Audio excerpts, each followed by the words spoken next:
بسم اللہ الرحمن الرحیم۔ محترم ناظرین السلام علیکم۔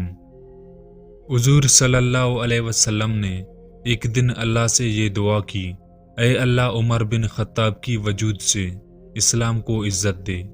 حضور صلی اللہ علیہ وسلم کی دعا ہو اور پھر قبول نہ ہو، چنانچہ ادھر تجھے دعا ہوئی اور ادھر حضرت عمر رضی اللہ تعالی عنہ حضور صلی اللہ علیہ وسلم کو قتل کر دینے کی ارادے سے گھر سے نکلے۔ راستے میں آپ کو ایک شخص نے مل کر پوچھا کہ عمر تم کہاں جاتے ہو؟ کہا محمد صلی اللہ علیہ وسلم کو قتل کرنے۔ اس نے کہا بھلا اگر تم نے ایسا کیا تو بنی ہاشم سے کس طرح امن میں رہ سکتے ہو؟ اور پہلے اپنے گھر کی تو خبر لو۔ عمر تمہاری بہن فاطمہ اور تمہاری بہنوئی سعید بن زید دونوں کی دونوں مسلمان ہو چکے ہیں۔ حضرت عمر رضی اللہ تعالی عنہ اس شخص کی یہ گفتگو سن کر غصے میں تر تر کانپنے لگے اور بولے، اچھا تو میں پہلے انہی دونوں کا کام تمام کرتا ہوں۔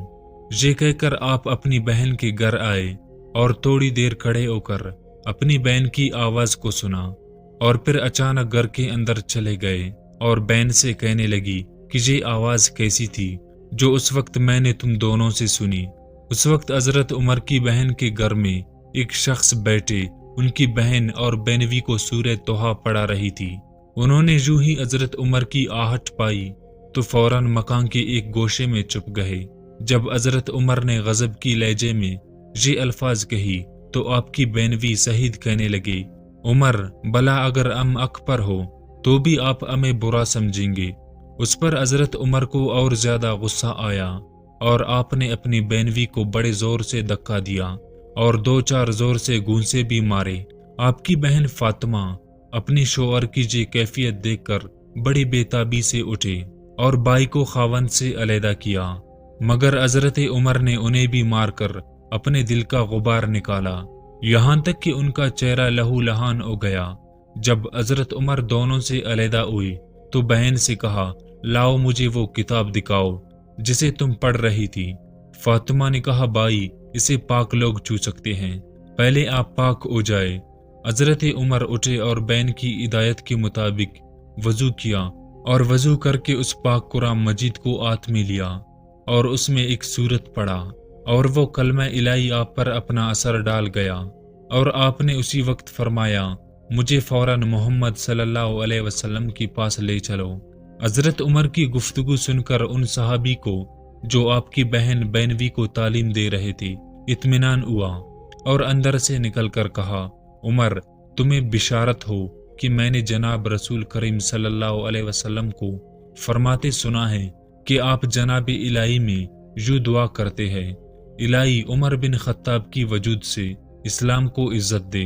اس کے بعد حضرت عمر رضی اللہ تعالی عنہ حضور صلی اللہ علیہ وسلم کی حضور حاضر ہونے کو چلے۔ دروازے پر دیکھتی ہے کہ حضرت حمزہ اور چند آدمی کھڑے ہیں۔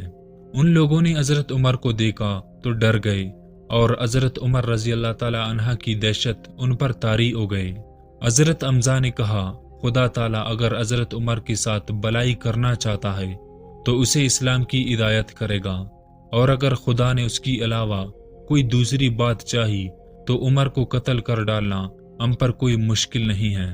حضور صلی اللہ علیہ وسلم کو حضرت عمر کی آنے کی خبر پہنچی تو آپ باہر تشریف لائے اور ان کے کپڑے کو پکڑ کر فرمایا، عمر کیا تم اب بھی باز نہ آؤ گے؟ اور پھر آپ نے وہی دعا مانگی اور فرمایا، الہی عمر بن خطاب کی وجود سے اسلام کو عزت دے۔ یوں ہی حضرت کی زبان سے یہ کلمات نکلے، حضرت عمر بے ساختہ پکار اٹھے۔ حضرت عمر رضی اللہ تعالی عنہ کا اعلان حق سنتے ہی موجودہ مسلمانوں نے ایسے زور سے اللہ اکبر کا نعرہ بلند کیا کہ تمام مسجد والوں نے سن لیا۔ حضور علیہ السلام پر جب حضرت عمر رضی اللہ تعالی عنہ ایمان لائے اور مسلمان ہو گئے تو اسلام کی شوکت کو چار چاند لگ گئے اور کفر کی گر صف ماتم بجھ گئی۔ مسلمانوں کی تعداد بھی بہت تھوڑی تھی اور مسلمان اپنے فرائض کی ادائیگی اعلان نہ کر سکتے تھے، مگر حضرت عمر رضی اللہ تعالی عنہ کے داخل اسلام ہوتے ہی مسلمانوں میں ایک خاص جذبہ پیدا ہو گیا، اور حضرت عمر نے ایک دن حضور صلی اللہ علیہ وسلم سے عرض کیا